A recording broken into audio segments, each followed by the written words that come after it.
गुरुर्ब्रह्मा गुरुर्विष्णू गुरुर्देवो महेश्वरा गुरुर्साक्षात् परब्रह्म तस्मै श्री गुरुवे नमः।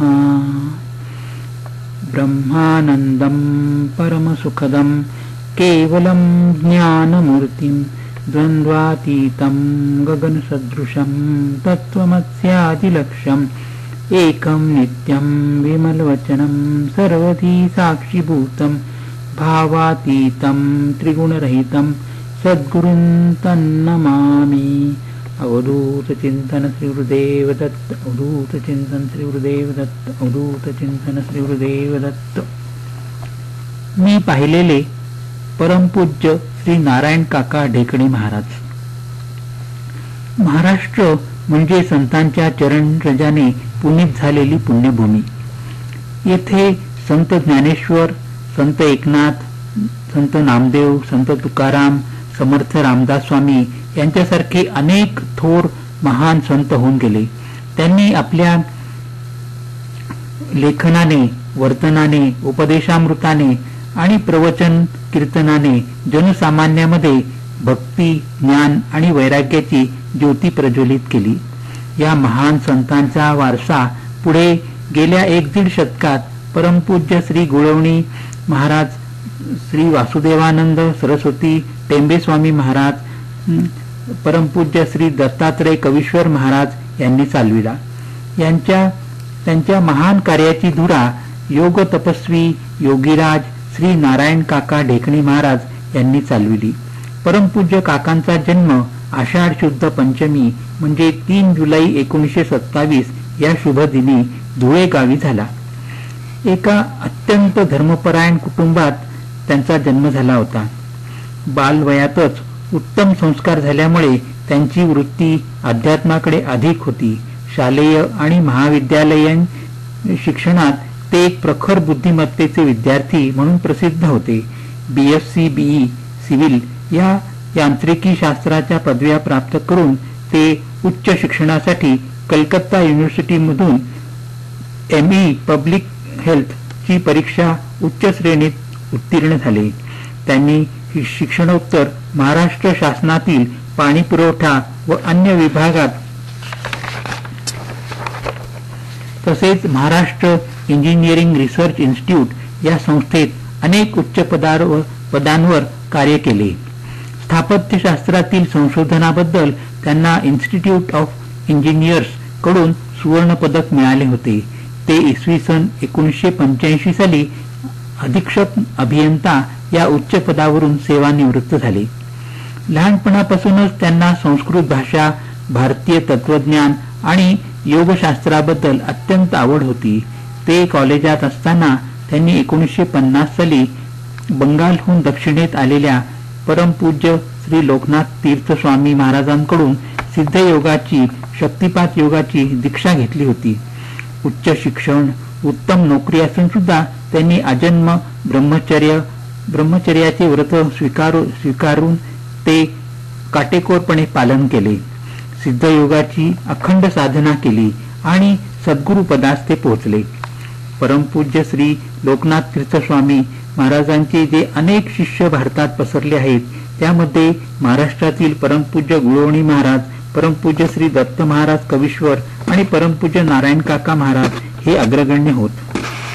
सर्वेपि सिद्धयोग दीक्षितः भवन्तु या उच्च ध्येयाने प्रेरित होऊन या दिव्य मार्गाची माहिती जास्तीत जास्त लोकांना देण्यासाठी त्यांनी भारतभर तसेच परदेशात सुद्धा प्रवास केला आणि प्रत्येक मोठ्या शहरात परमपूज्य श्री लोकनाथ तीर्थ स्वामी महाराज महायोग केंद्राची स्थापना करून दीक्षा गुरूंची निवड केली।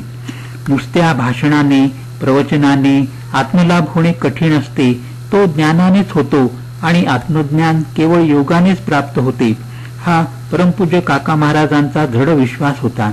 आत्मज्ञान प्राप्त करणे हाच प्रत्येक व्यक्तीचा प्रथम धर्म आहे। योगानेच सर्व रोगांची निवृत्ती होऊन संसार तापाने ग्रस्त झालेल्यांना ते एक परम औषधी स्वरूप असते। एवढेच नाही तर योगामुळे परमात्म्याशी संयोग सुद्धा अन्य मार्गापेक्षा सुलभतेने होतो। या सिद्धांताला अनुसरून परमपूज्य काका महाराजांनी सहस्रावधी लोकांना आपल्या देशात आणि परदेशात सुद्धा योग दीक्षा देऊन त्यांच्या जीवनाचे सार्थक केले आहे. परमपूज्य नारायण काका महाराजांच्या दर्शनाचा योग परमपूज्य हरिभाऊ निटूरकर महाराजांच्या स्वर्णवर्धापन दिनाच्या कार्यक्रमात आला. त्यावेळचा प्रसंग अजून सुद्धा डोळ्यासमोर उभा राहतो. कार्यक्रमासाठी भव्य मंडप उभारण्यात आला होता.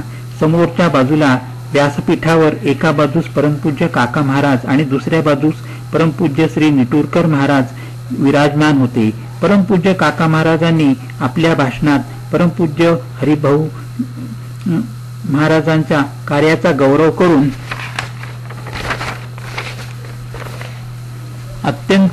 त्यांच्याबद्दल अत्यंत प्रशंसेचे उद्गार काढले होते.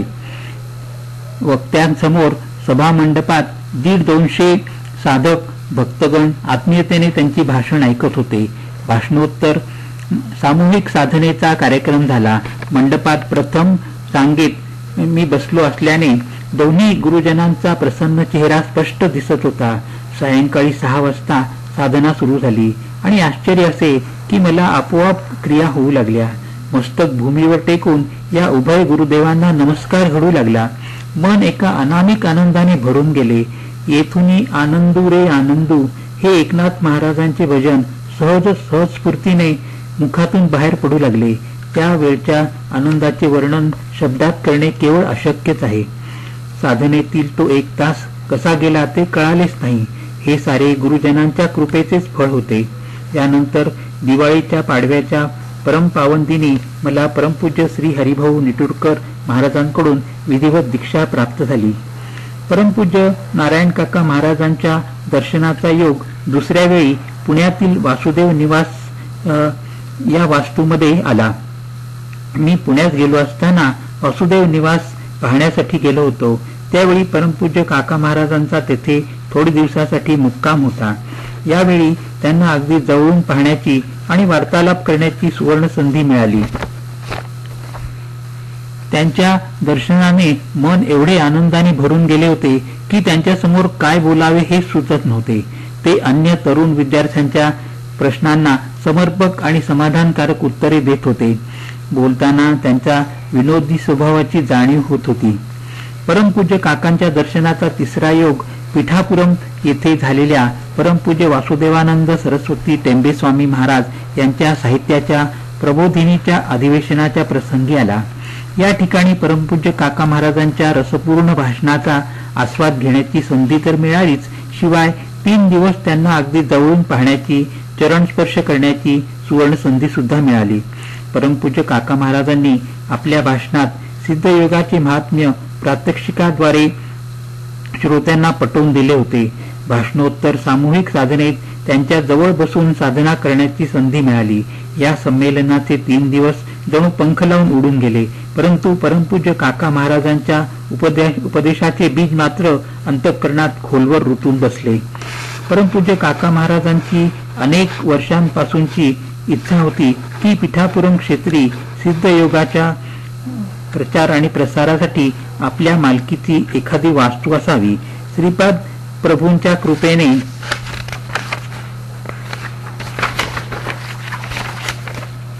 ती इच्छा पूर्ण झाली. श्रीपाद श्रीवल्लभ महासंस्थानापासून केवळ 2 फर्लांग अंतरावर एक 3 खोल्यांची पाणी, वीज, फुलझाडे इत्यादींनी परिपूर्ण अशी नवीनच बांधलेली वास्तू प्राप्त झाली.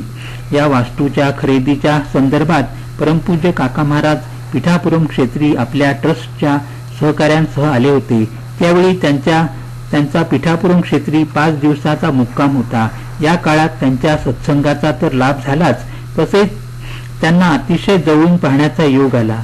प्रत्येक साधकाबद्दल त्यांना वाटणाऱ्या आत्मीयतेने मनात एका आनंदाची प्राप्ती झाली.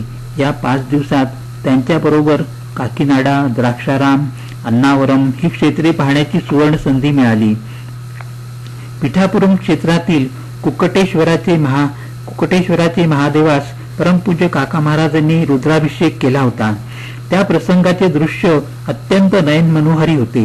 मंदिराच्या प्रशस्त गाभाऱ्यात महाराज मंदिरातील 3 अर्चकासमवेत लाल रंगाचा पितांबर नेसून त्याला साजेसेच उत्तरीय पांघरून विप्रांबरोबर स्वतः रुद्राची आवर्तने स्पष्ट आणि खणखणीत आवाजात म्हणत होते.